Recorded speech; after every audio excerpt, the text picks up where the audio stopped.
आज एउटा पवित्र एकादशी जो सनातन हिन्दू धर्म मान्नेहरूले यसलाई एउटा महत्त्वपूर्ण दिनको रूपबाट पनि मान्ने गरेको छ।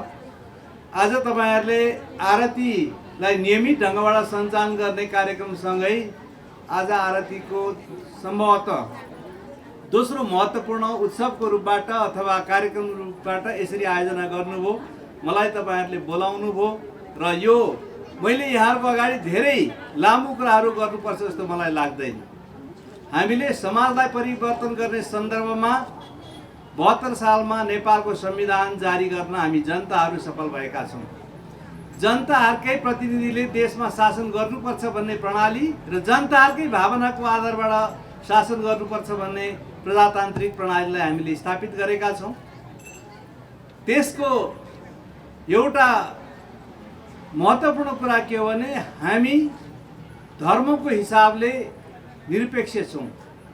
हामी सबै नेपालीहरू धर्म मान्नको लागि स्वतन्त्र छौं र सनातन धर्म हाम्रो धेरै पहिलादेखि हामी मानिआएको धर्म हो र यसको आफ्नै खालको इतिहास छ, आफ्नै खालको संस्कृति छ, आफ्नै खालको महत्त्व छ र त्यही महत्त्वले नै हाम्रो सभ्यतालाई देखाएको छ, हाम्रो इतिहासलाई सिकाएको छ र इतिहासबाट पाठ सिकेर हामीले धेरै गर्नुपर्ने कामहरू रहेका छन् र हामीले के ठान्नु हुँदैन भने हाम्रो सनातन धर्मलाई यसले संकुचित गरेको छ, साँगुरो बनाएको छ। यसले हामीलाई हाम्रो धर्मको प्रचार गर्न, धर्मको विकास गर्न र धार्मिक उपदेश र धार्मिक संस्कृतिको माध्यमबाट समाज र राष्ट्रको विकास गर्नलाई कुण्ठित गरेको छ भनेर हामीले काहीँ चित्त दुखाउनु पर्ने, साँगुरो हुनुपर्ने र यसको बारेमा हामीले फेरि थप केही कामहरू गर्नु छ भनेर संविधानको हिसाबले, ऐन कानुनको हिसाबले गर्नुपर्ने छ जस्तो मलाई लाग्दैन।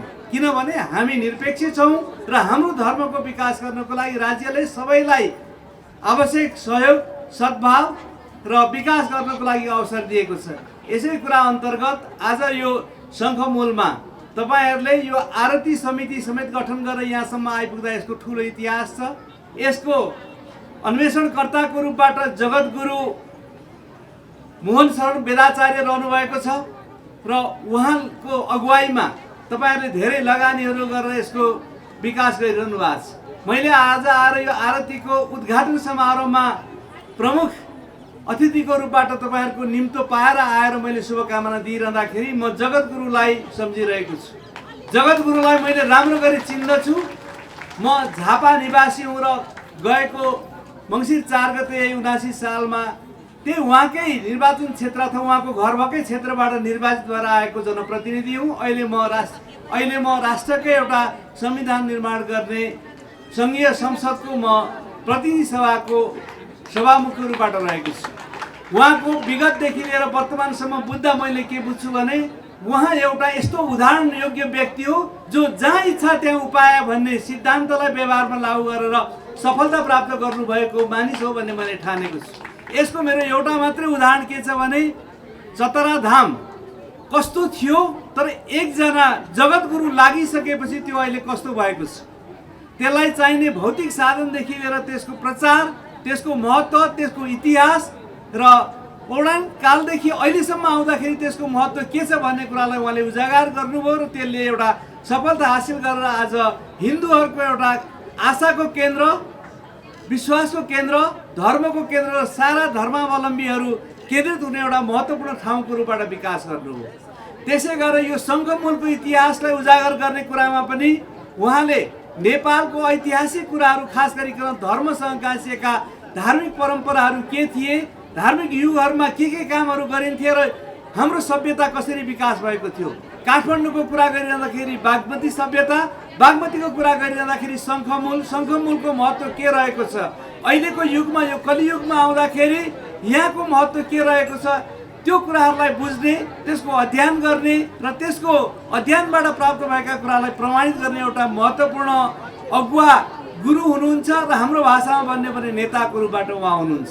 उहाँले नि यहाँ आफ्नो कामहरू सुरु गरिसकेपछि तपाईहरुको सहयोगले यहाँको नगरपालिका, यहाँको जिल्ला विकास समन्वय समिति अथवा प्रदेश सरकार लगायत सम्पूर्ण शक्तिहरूले यो ठाउँलाई एउटा महत्त्वपूर्ण ठाउँको रूपबाट विकास गरिरहनु भएको छ। यसले के देखाउँछ भने हाम्रो सनातन धर्मको महत्त्व के रहेको थियो, हिजोका ऋषिमुनिहरूले यहाँ के परिकल्पना गरेका थिए र हिजो यहाँ उत्पन्न भएका विचार र दर्शनहरूले समाजलाई कसरी गाइड गरिरहेको थियो, कसरी नेतृत्व गरिरहेको थियो, त्यो अहिलेको विकसित अवस्थामा त्यसलाई कसरी प्रयोग गर्नुपर्छ र जीवनलाई सार्थक बनाउनको लागि मानव मात्रले खेल्ने भूमिका के हो भन्ने कुरालाई यो ठाउँले देखाएको छ भन्ने मलाई लाग्छ। उहाँकै नेतृत्वमा भइरहेको यो कामले उहाँको आश्रम निर्माण गर्ने, उहाँले यहाँ आएर बस्ने र यसको बारेमा अध्ययन गर्ने कुरा सँगसँगै यसको आसपासमा खास गरिकन रामेछापको शिवालय भन्ने ठाउँमा उहाँले त्यसको महत्त्वको बारेमा बताउनु भएको र त्यसको अन्वेषणमा लाग्नु भएको कुरा त्यतिकै महत्त्वपूर्ण छ भने यहाँ अन्य यस्ता खालका कुराहरूमा उहाँले महत्त्वपूर्ण योगदान गर्नुभएको छ। यस्ता मान्छेहरूलाई चिन्न सक्ने, त्यस्ता मान्छेहरूलाई लिएर उहाँहरूका अध्ययन र अनुसन्धानहरूलाई प्रयोग गर्न सक्ने र समाजलाई विकास गर्ने काममा तपाईँहरूले जुन भूमिका निर्वाह गरिरहनु भएको छ, निश्चय पनि यो निजी कुराहरू भन्दा पनि हाम्रो राष्ट्रको विकासको लागि, हाम्रो समाजको विकासको लागि र मानव विकासको लागि र मानवलाई सफल पार्ने कामको लागि यसले महत्त्वपूर्ण योगदान गर्छ भन्ने मलाई लाग्दछ। नेपाल संसारमा यस्तो मुलुक हो, आज हामी निकै अभाव र गरिबमा बाँचेका छौँ, तर यसको विकास गर्ने दर्शन र यसका जीवन विज्ञानलाई प्रयोग गर्ने हो भनेदेखि हामी वास्तवमा संसारको सबभन्दा धनी राष्ट्र बन्न सक्छौँ र धनी राष्ट्रका धनी जनता बन्न सक्छौँ। हाम्रो संस्कृति, हाम्रो परम्परा, हाम्रा धर्म, हाम्रा कला, हाम्रा साहित्य र हाम्रो इतिहास यस्तो छ जसले के भने संसारमा भएका जात जातिहरूका धर्म, संस्कार, संस्कृति, रीतिरिवाज र परम्परा भन्दा कयौँ गुणा धेरै छ र अब हाम्रा धेरै खालका संस्कार संस्कृतिहरू नै हाम्रो सम्पत्ति हो। तर यसलाई उपयोग गर्ने, यसलाई एउटा पर्यटकीय क्षेत्रको रूपबाट विकास गर्ने, यसको आवश्यक प्रचार प्रसार गर्ने र यसलाई चाहिने अन्य खालका कानुनी लगायत व्यवहारिक प्रबन्ध गर्ने कुराहरूमा हामी सिक्नुपर्छ, लाग्नुपर्छ र त्यो गर्ने सन्दर्भमा यो सबै कुराहरू पुरा गर्न सकिन्छ भन्ने मलाई लाग्छ। तपाईहरू जसरी एउटा भावनात्मक रूपबाट यो क्षेत्रको विकास गर्नको लागि, यो इतिहासलाई कायम गर्नको लागि वा इतिहासमा टेकेर अगाडि बढ्नको लागि यो बागमती सभ्यतामा शङ्खमूलमा विगतका ऋषिमुनिहरूका, विगतका गुरुहरूका, चिन्तकहरूका यहाँ क्रियाकलापहरू के हुन्थे र उनीहरूले के दर्शनहरू दिएका थिए भन्ने कुरामा अरू यसको माध्यमबाट विकास गर्दै जान सक्नुहुनेछ।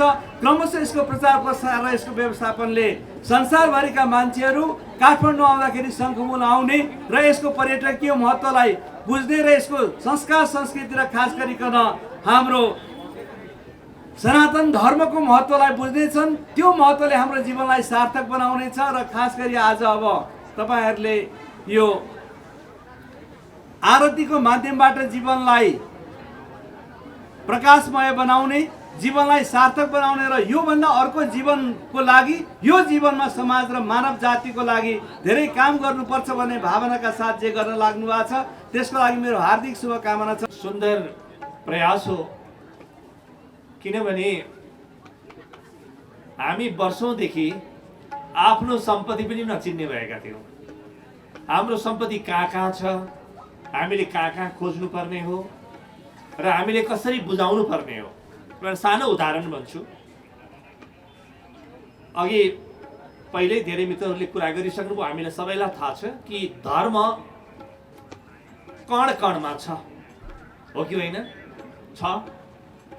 मनुष्यको धर्म मात्रै होइन, पुरै ब्रह्माण्डमा जुन धर्म छ, धर्म तत्त्व भगवानलाई धर्म भनिन्छ, परमात्मा तत्त्वलाई धर्म तत्त्व भनिन्छ।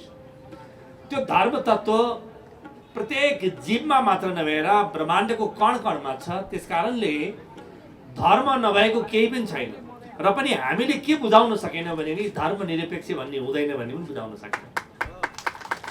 हामीले यो हाम्रो कमजोरी हो। सम्माननीय सभामुख महोदयज्यूले जस्तो संविधानले परिकल्पना गरेको छ त्यसको भावलाई कति राम्रोसँग हाम्रो माझमा राखिदिनु भयो।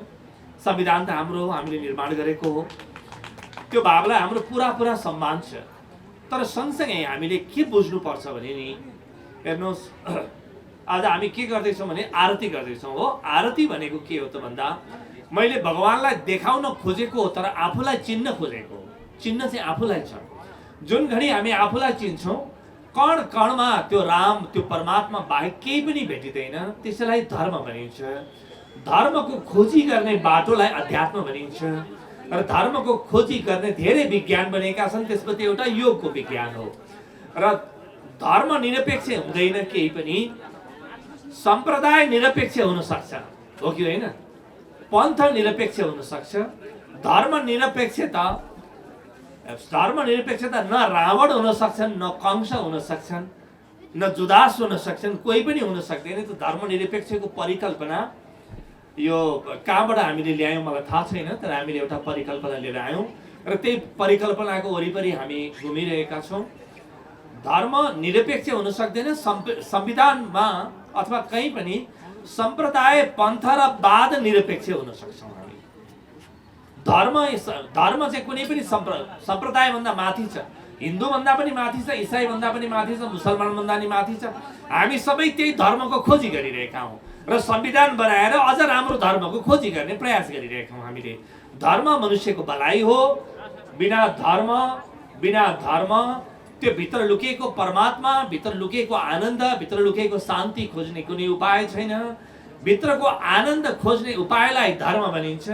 त्यस कारणले हामी अझ बढी विकसित भयौँ भने, किनभने संविधान हामी सबै मिलेर बनाउने हो, अझ बढी विकसित भयौँ, हाम्रो अझ राम्रो सुन्दर चेतना भयो भने हामीले सम्भवतः पुरै जीवन जगतलाई र संसारभरिका मनुष्यलाई यो बुझाउन सक्छौँ कि हामीले जुन प्रकारको अध्यात्मको प्रवर्धन गरिरहेका छौँ, यहाँ सबै अट्न सक्छन्। यो अत्यन्तै इन्क्लुजिभ, अत्यन्तै समावेशी अध्यात्म हो। सनातन प्रणालीको अध्यात्ममा कोही पनि कहिल्यै पनि निषेधमा पर्दैन। यो अध्यात्ममा भगवान छैनन् भन्ने, तत्काल खाऊ, जति खानु छ खाऊ, मोज गर भनेर भन्ने चारवाकलाई पनि हामीले महर्षि घोषणा गरिदिएका छौँ। त्यस कारणले यो बाटो जुन छ, यो बाटोमा सब अटाउँछन्। यहाँ कोही पनि अलग हुनु पर्दैन। आफ्नो तरिकाले हामी साधना गर्छौँ। जीवन विज्ञानमा हामी योग र ध्यानको माध्यमबाट त्यही धर्म तत्त्वलाई खोज्छौँ। खोज्ने त धर्म तत्त्वलाई हो। र आज आरतीको माध्यमबाट र सदा आरतीको माध्यमबाट यहाँहरूले खोज्नुभयो भने आरतीले पूर्व सङ्केत दिन्छ। ध्यानमा त्यही आरती भेटिन्छ। ध्यानको गहिराइमा हामी सारा ब्रह्माण्डले परमात्माको आरती गरिरहेको छ, त्यो भेट्छौँ। र आजको यो आरतीको माध्यमबाट हामी कुनै दिन ध्यान गर्ने प्रेरणा प्राप्त गरौँ र ध्यानको माध्यमबाट, भक्तिको माध्यमबाट जुन एउटा महान आरती चलिरहेको छ, पुरै प्रकृतिले आरती गरिरहेकी छन्, त्यो हामीले देखेका छैनौँ। प्रकृतिले परमात्मा प्रति गरिरहेको आरती भेट्ने, त्यसलाई देख्ने, त्यसलाई अनुभव गर्ने हामी सबैलाई त्यो बुद्धि, त्यो विवेक र त्यो अवसर प्राप्त होस्। यो मेरो अत्यन्तै मेरो अन्तर्हृदयबाट मेरो प्रार्थना यहाँहरू सबैको माझमा। अन्तमा हाम्रो बोल्ने त खास काम छैन, बोलेर केही कुरा बुझाउनको लागि हामी आएका होइनौँ। हामी भगवानको भक्तिका लागि आएका हौँ, आरतीका लागि आएका हौँ। हामी त्यही पनि बोल्ने अवसर दिनुभएको भएर म एउटै मात्रै अनुरोध यहाँलाई के गर्छु भने, यो जुन अत्यन्तै सुन्दर अभियान हामीले प्रारम्भ गरेका छौँ, यो अभियानमा सँगसँगै हामीले योग र ध्यानलाई पनि जोड्यौँ भने तत्काल मान्छेले धर्मको, आरतीको आफूभित्र पनि अनुभव गर्न सक्नेछन्।